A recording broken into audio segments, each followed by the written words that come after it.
Hello, hello. Sure, let me have a look. Anything else you're thinking of selling?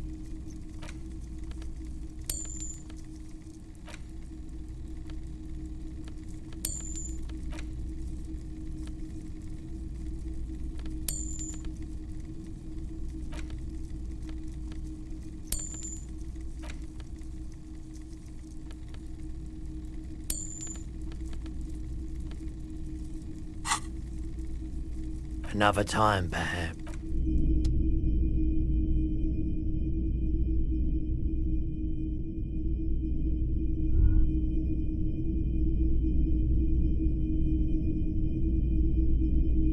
The boomboxes wait on the shelves, and your boombox, that gold and amber Harman Waushi, stares at you longingly with its tape-reel eyes.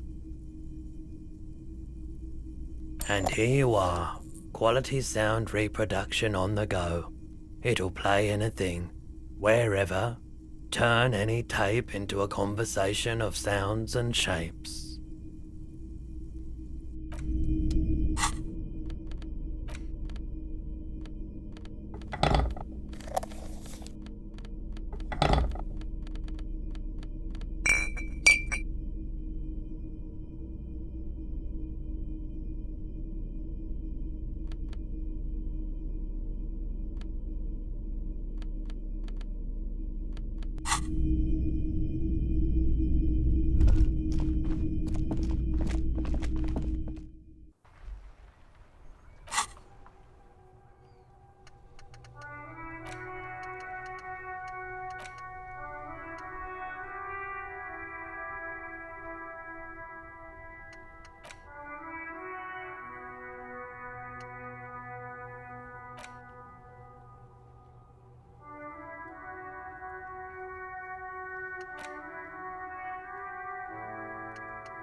The tear machine stands in the corner. A sign says, 1 bottle equals 10 cents. Your bottles clunk into the machine, and the money appears with a satisfying jingle. You're a richer man now.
Whoa, what have we here? A bridge with loose nails and rot-infested wood that creaks in the wind. A construction code violation if there ever was one.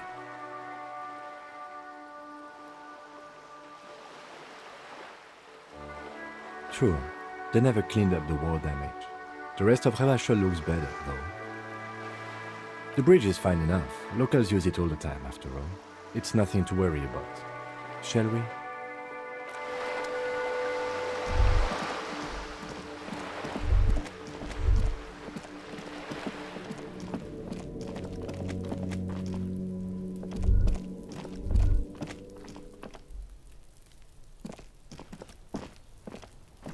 A stone, like any other, lying in a whirl of sleet and mud.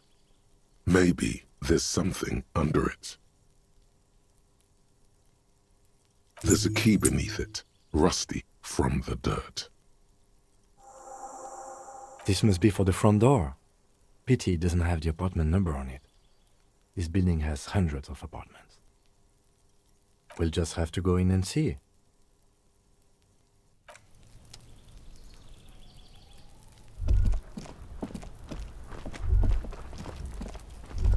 The spread pattern of these bullet holes makes your chest ache. Your breath grows heavier.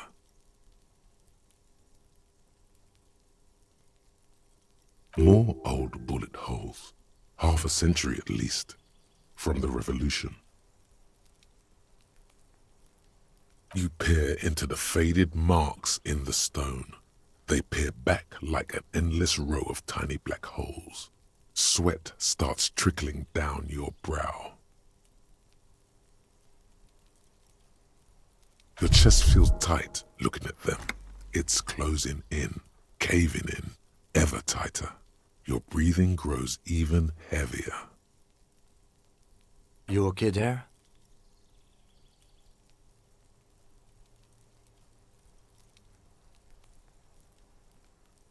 Might be the after effects of your past escapades. What are you looking at? Remnants from the Revolution. These are over half a century old.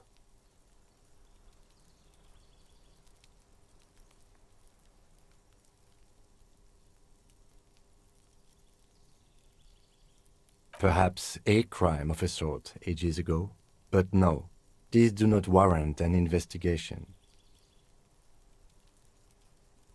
Not much. I don't have a fresh perspective on it. Should we go?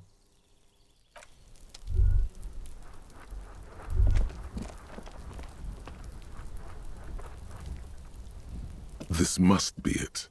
The basement door is weather-worn. The copper nails holding the upholstery in place have turned green from sea air, and there's a knocker shaped like a lion's head. The royal lion, Guillaume's kitten.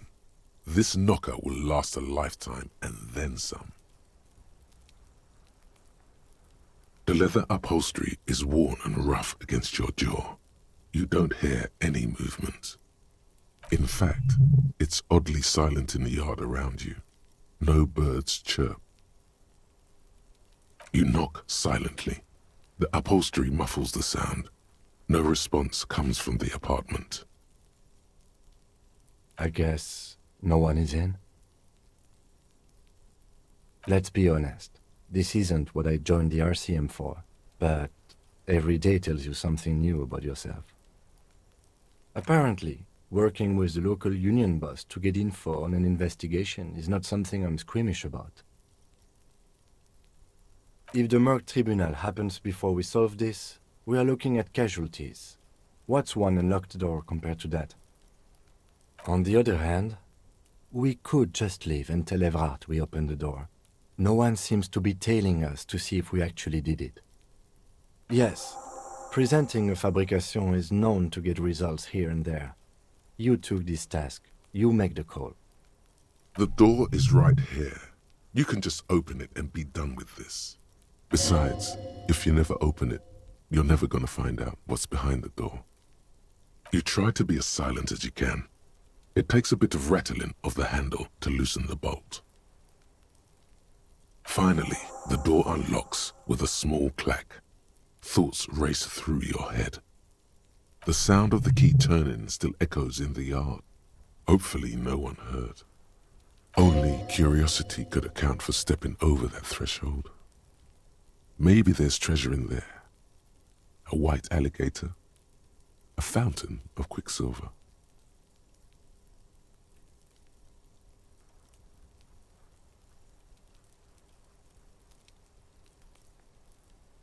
might be important information in the apartment. I mean, there might. As you hold the open door, you can feel the air moving. A little draft, a whistle.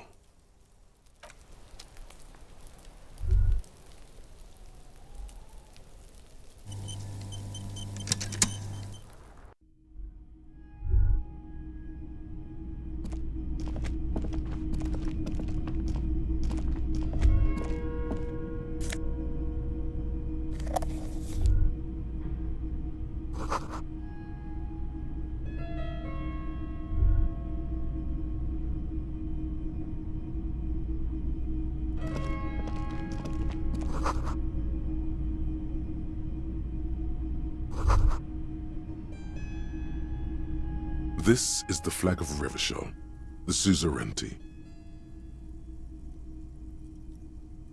This isn't just one sun, but there are little suns dancing around the big sun. This is the sevenfold sun miracle. It's an optical atmospheric anomaly the first settlers saw. Happens in cold weather. 6 small suns around the big one. This complex halo phenomena is how old Revachol got its flag. The tenant is an old-fashioned guy. By old-fashioned, he means very right-wing. The flag doesn't seem to mind. It's just a colorful fabric with a sun sewn onto it. Like all feudal flags, it looks like a children's drawing.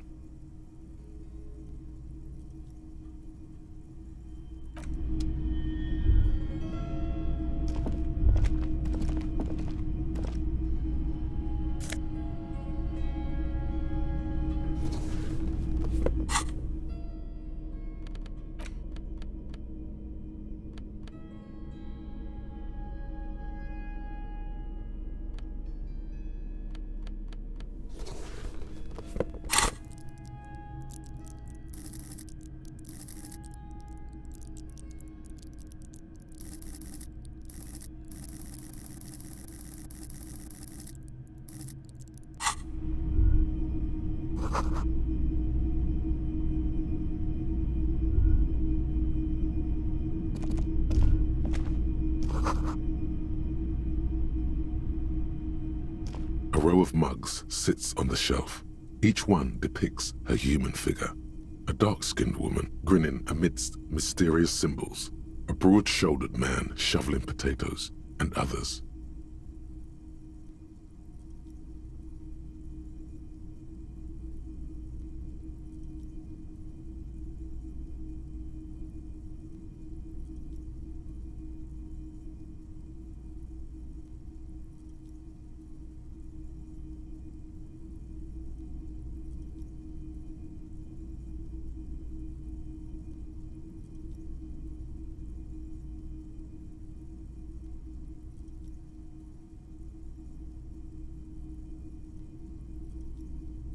A little ring. Though cheerful, the images on the ceramic make you vaguely uncomfortable.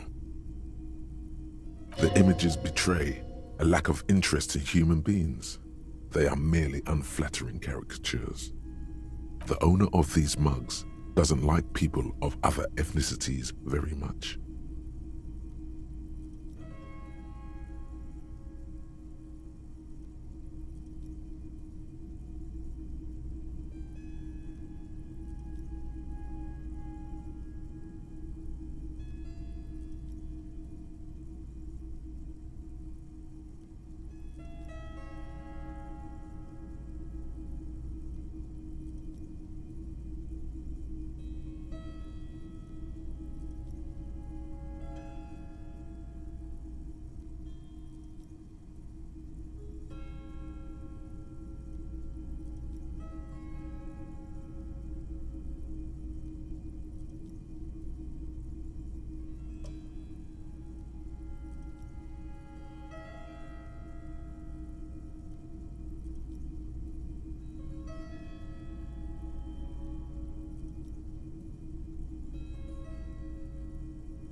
This person is unhappy.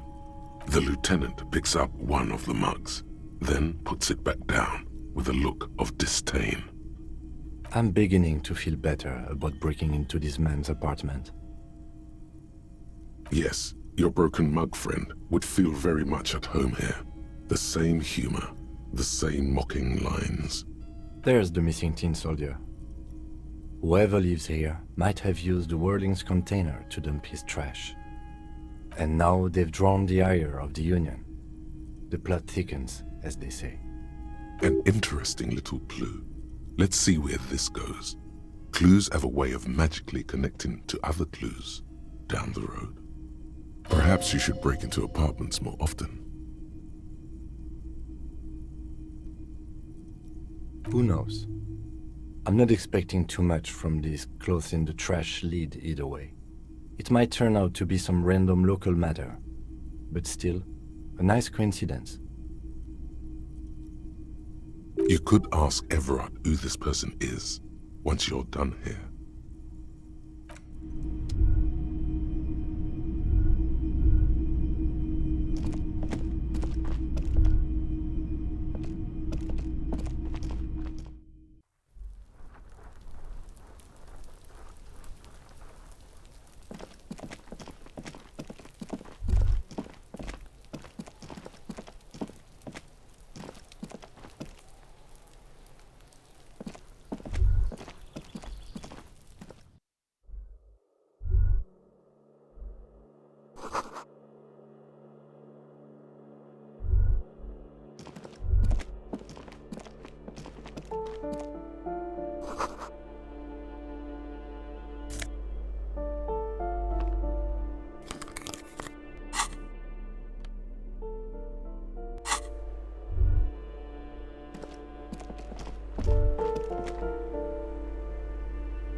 A shabby door hangs oddly on its hinges, secured to the doorframe with a safety chain.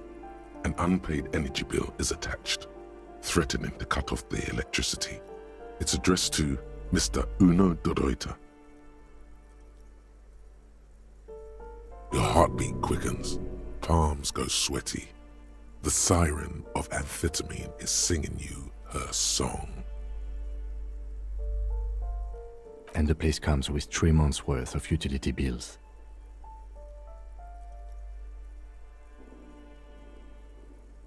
No response.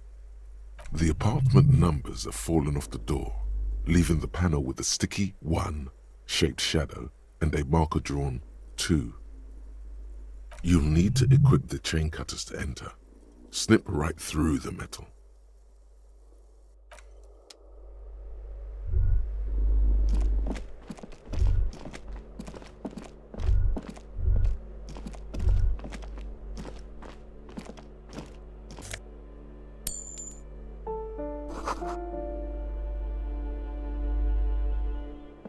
This door has been closed with a padlock. A chalk-drawn number on the board says, number 11. No reply. It's a solid lump of metal, but the shackle is deeply corroded. A solid pair of chain cutters would make short work of it. Better whip out those cutters. You won't get very far otherwise.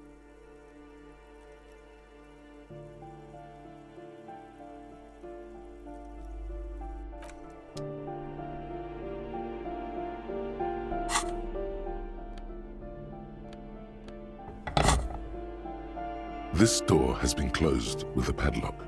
A chalk-drawn number on the board says, number 11.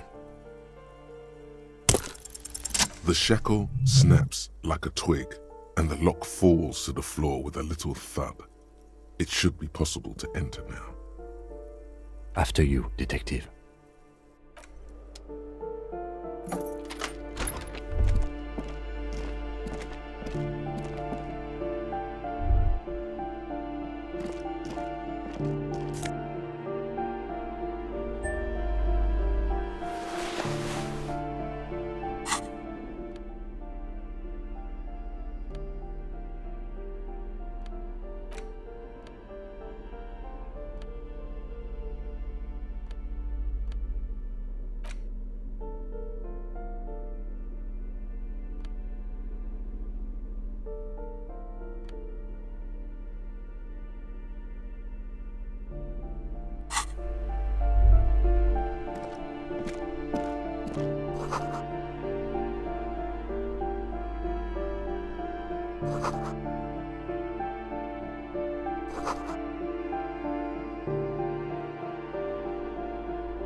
A plaster-cast bust depicts a middle-aged man with impressive sideburns.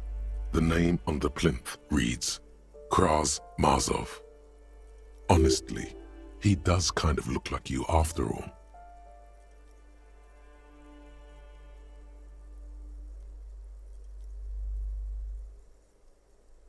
The white star, the photos on the wall. I think we have broken into the apartment of a young communard. How fitting. Hold on a second. Is this why you broke in here? To find out whether you're Krasmazov?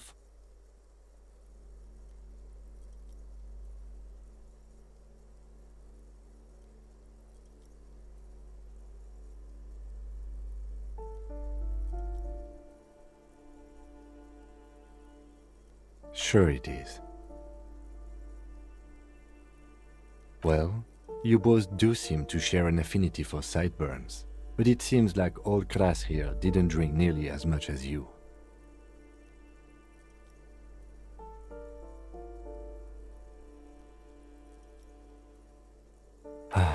Very well. Let's look for identifying features then. Doesn't he have a birthmark right here? What about you? Alright, but here's the big thing. Krasmazov looks Samaran, and you don't. Okay, you win. Be Krasmazov then, I don't care. Why are you so hell-bent on proving that you're Krasmazov anyway?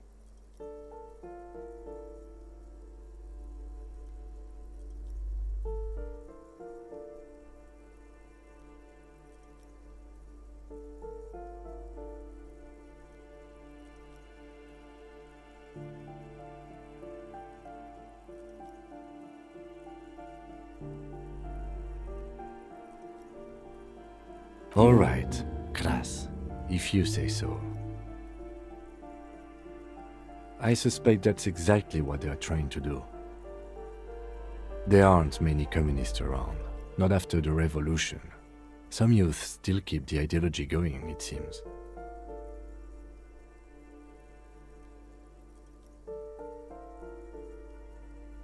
He was definitely controversial. The tenant here seems to like him.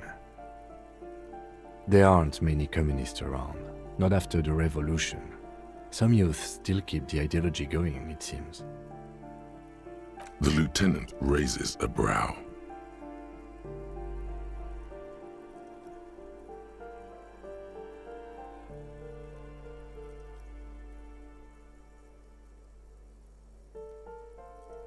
Thank you for sharing this wonderful opinion on human sexuality.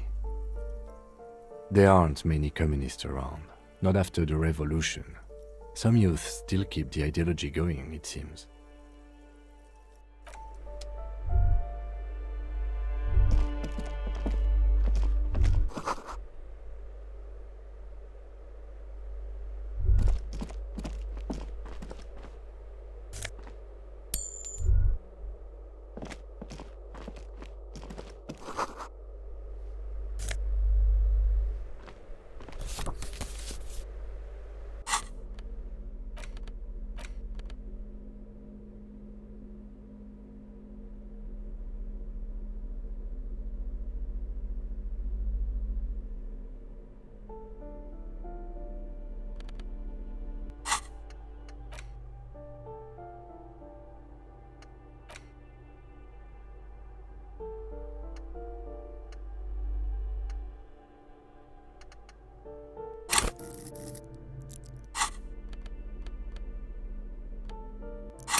A shift in temperature, the air chills around you.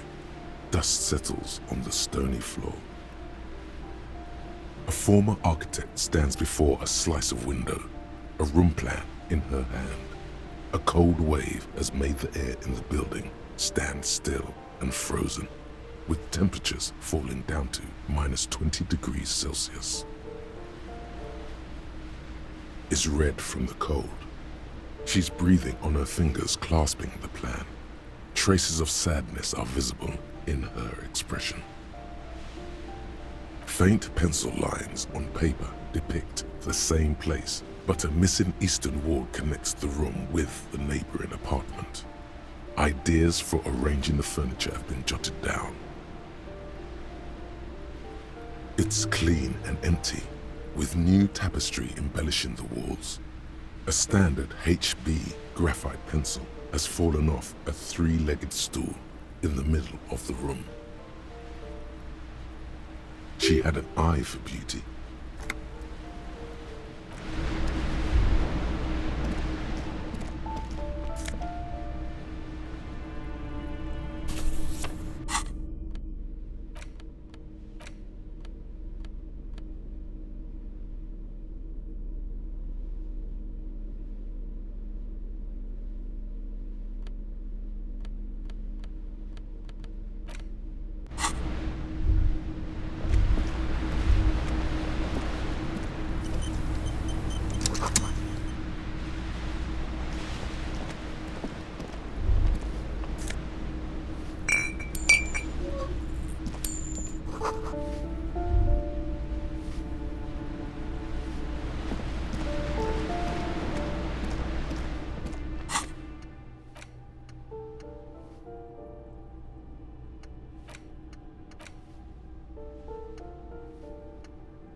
Give me a moment.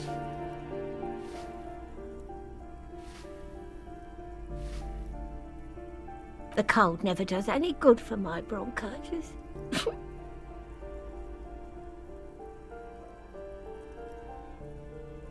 This woman's health is failing her. There's not much to do. Not in this damp.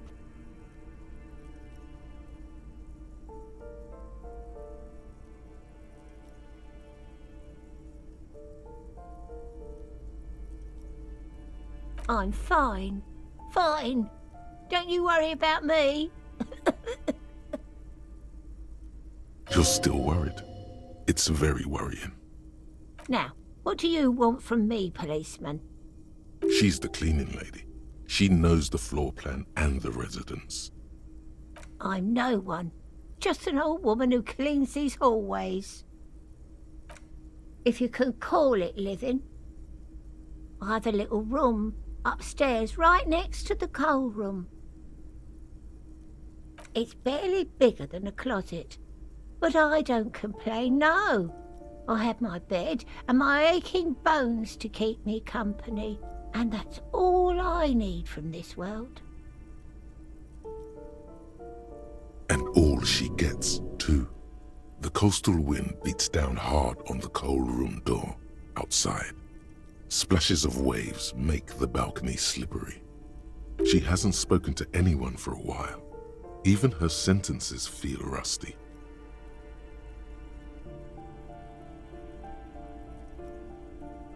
Yes, I know who you mean. The scrawny boy who's always smoking like the devil, right? Somewhere in the building, a child starts crying. You hear a radio tuned to a talk show and someone taking a shower. What's he in trouble for?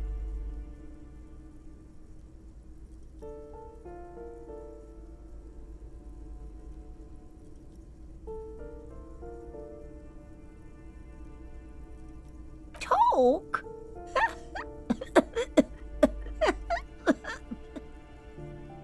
What was so funny about that? He lives upstairs in room 28. Go to the balcony. It's one of those doors there. He's usually home in the evening. Thank you. We should go check out his apartment on the balcony. See if he's home. The waiters are at the end of this hallway, right next to the communal bathroom. Ask away, policeman.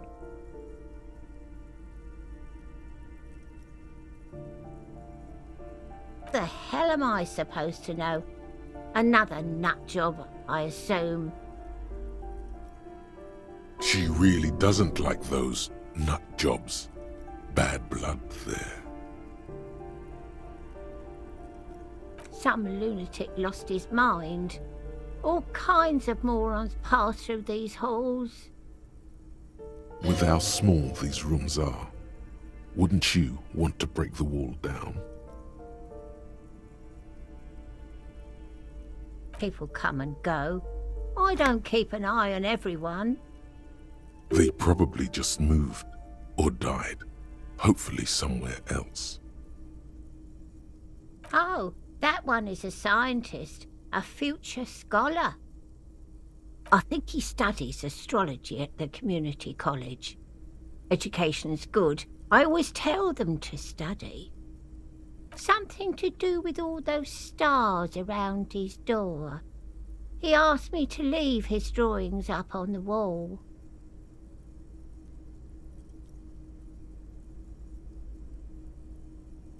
The symbol of what now?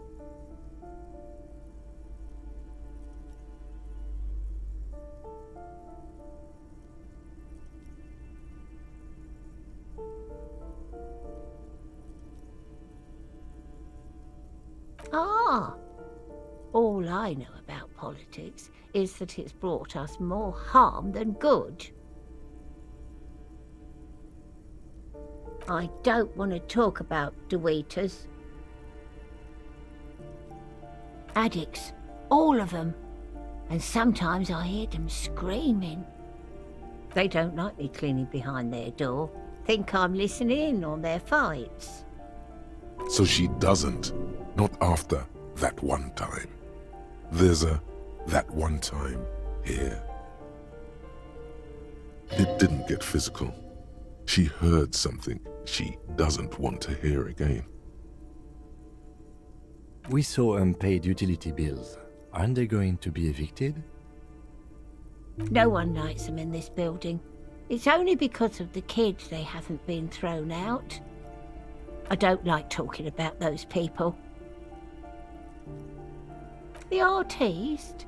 Nothing I can do about her, I'm afraid. She ruins the walls faster than I can clean them. Still, she leaves an old lady to her business. More than I can say for others. She mumbles some kind of a response, then hacks something into her handkerchief.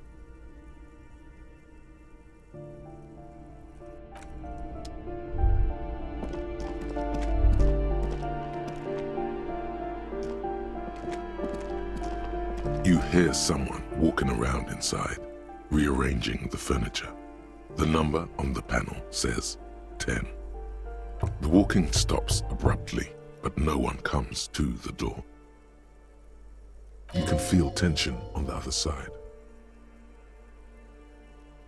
Sounded like a woman's shoes. A poor communard from the looks of it. The room is barely bigger than a closet. Do I have to open the door?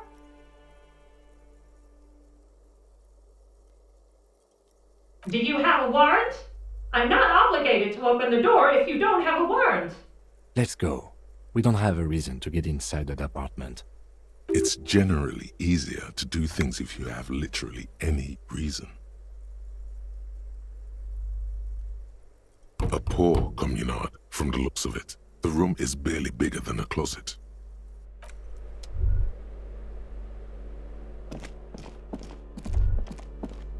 That isn't just a 5-pointed star. It's an inverted white pentagram cradled in a wreath of antlers, the iconography of communism, in other words. I'll keep my armistice handy, detective. He doesn't actually reach for his gun. The star and antlers was developed in the 6th decade of the last century and quickly adopted by Mazov and the communards during the revolution. Even today, half a century after, the star and antlers retains the ability to evoke hope, disappointment, and fear in equal measure. To symbolize the toppling of the old order. Also, some social democrats were already using it. Because white is the color of peace. You see noble aims, but also mountains upon mountains of corpses. They should have taken a more measured approach. Also, you're really smart. The price of idealism, unrestrained by humanism. Never again.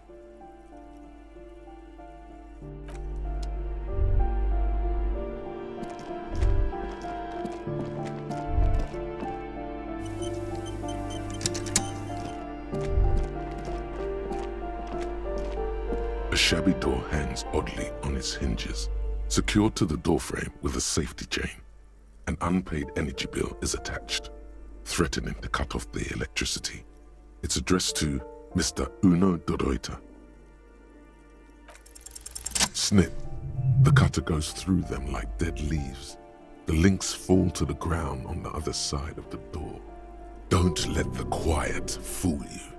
The beast is in there somewhere, ready to rip you to shreds with a broken bottle.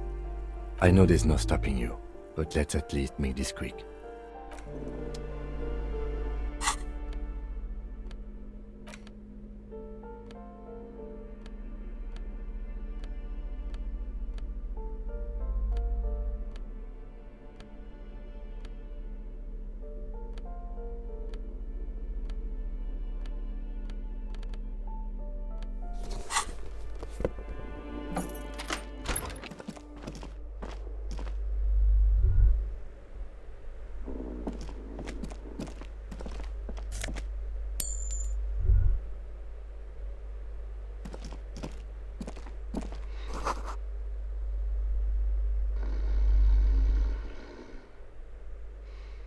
phone book lies open on the table, covering a stack of utility bills.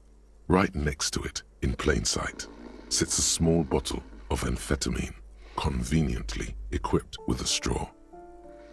Score, it's right there, baby. Today's your lucky day. Good. Confiscate it. The minuscule amount of amphetamine doesn't interest the lieutenant in the slightest. He listens instead to something in the other room. You pocket the bottle as if it were the most natural thing in the world.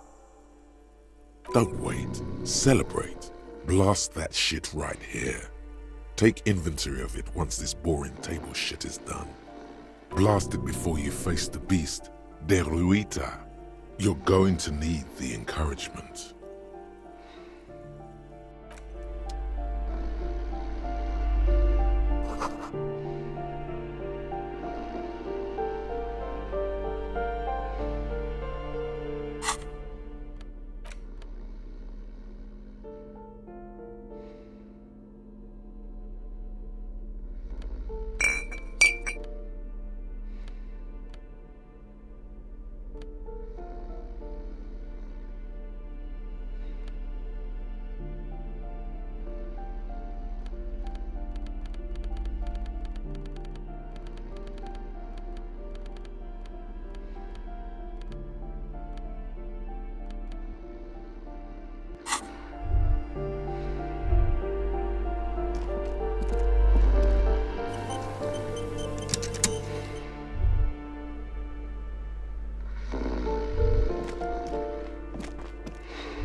Bundle of clothes heaped on the bed, a stained parka, some towels and a duvet, some socks even. In the dark, it looks like a nest.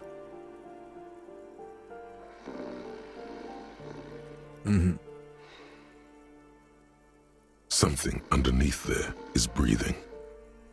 It doesn't give a shit that you're a cop.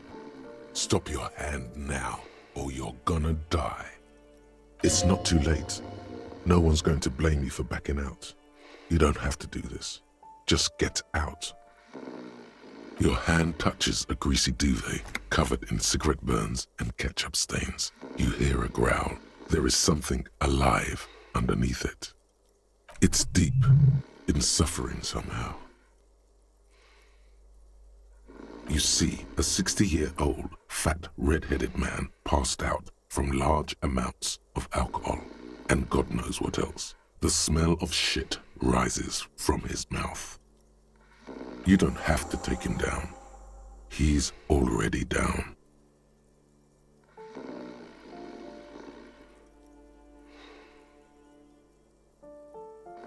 I'm afraid it is. Look, it moves.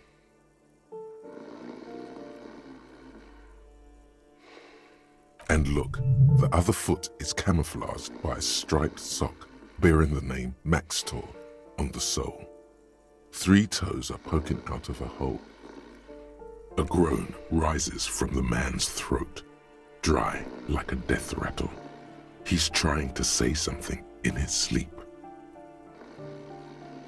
Well, judging by the color of his hair, I would say yes, it is. The lieutenant's right. The man's unwashed hair bears a familiar ginger tone. Even the hair on his chest is coppery. The light from the window falls into his half-open eyes. There's still plenty to be scared of here, just not what you thought.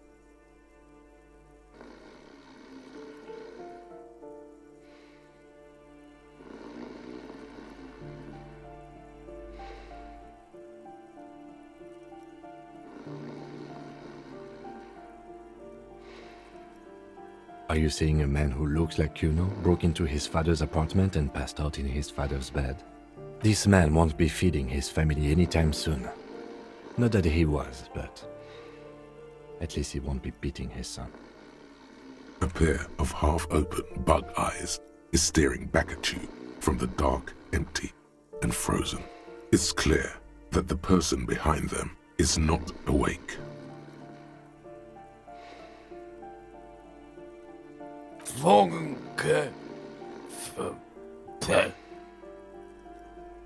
Look, he's trying to communicate. What is there to do? We could turn him on his side so he doesn't choke on his own vomit, but he's already on his side. We could take him to Remedy or Saint-Baptiste, but he doesn't have money for medical services. The almshouse would turn him down. They don't do charity for people who are trying to kill themselves. Besides, he'll be dead in a few. Years, months, weeks. The pile of blankets grunts miserably. Silence, only heat emanates from the sleeping body. He wouldn't be too thrilled to learn you stole his stash. It was the last thing keeping him functional. The man groans once again, but his tongue keeps failing him. It's impossible to make out the syllables. A hand emerges from the blankets, trying to gesticulate something. And then it dawns upon you, clear and surreal. Pigs, he says. He's trying to call you pigs. Are you going to let a semi-conscious degenerate disrespect you?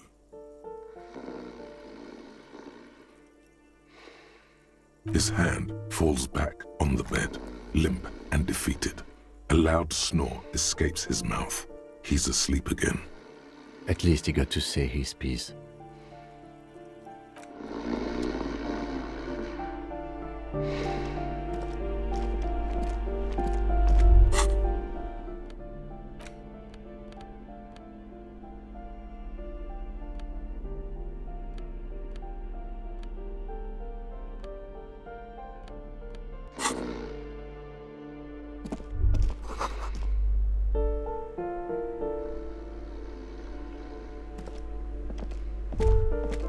Master Investigator, you just can't keep yourself away from locked and hidden places, can you?